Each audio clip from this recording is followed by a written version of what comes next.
must now turn up the heat on a new form of development through decarbonization. In many ways, we know what to do. The question is, how can we support the shifts needed on the ground? First, climate must be the foundation for this new development model that works for people and planet. That is amongst the aims of the United Nations Development Programme's Climate Promise Initiative. It is currently supporting over 120 countries to develop and implement their nationally determined contributions as sovereign investment plans for a green future. Through this assistance, Uzbekistan has been prompted to make strategic new investments in clean, affordable energies. Or Cambodia has unlocked brand new sources of climate finance. And indeed, consider Ecuador, which is the first country in Latin America to incorporate a gendered approach to climate finance that is now mandatory for all public entities. Even amidst war, Ukraine is also advancing a green future. For instance, alongside the government, the European Investment Bank and UNDP are helping to rebuild public infrastructure that has been damaged or destroyed in the war. In their place, we are helping to construct green, energy-efficient schools and health centers towards a more climate-resilient future with increased energy security at its core.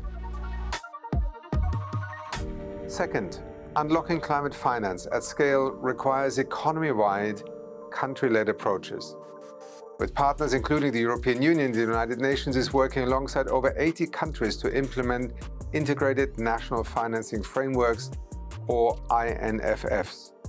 These are helping to generate a brand new set of sources of public and private finance towards the SDGs and the Paris Agreement. To take just one example, that includes Nigeria, which is using its INFF to diversify away from fossil fuels.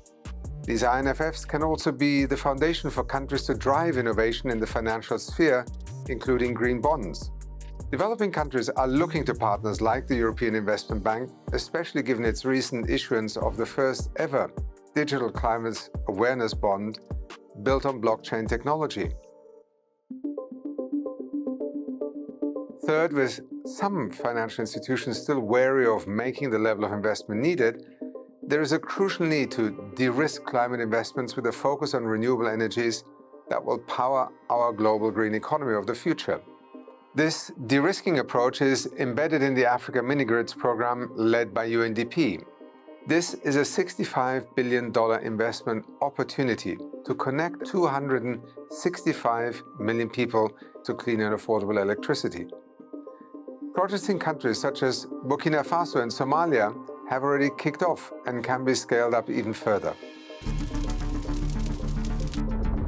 As humanity faces the existential threat of climate change, the world is more united than ever in understanding the problem, but less able to act in unison. Yet, the recent Africa Climate Summit, hosted in Nairobi, Kenya, was another indicator of the growing collective will to confront this defining challenge of our times. Indeed, consider countries like Mozambique and Kenya that already source over 90% of their electricity from green and renewable resources. As the 78th United Nations General Assembly convenes in New York, world leaders must cease to assume that some of the world's lowest income countries that are mired in debt and in the midst of a fiscal crisis should now borrow even more.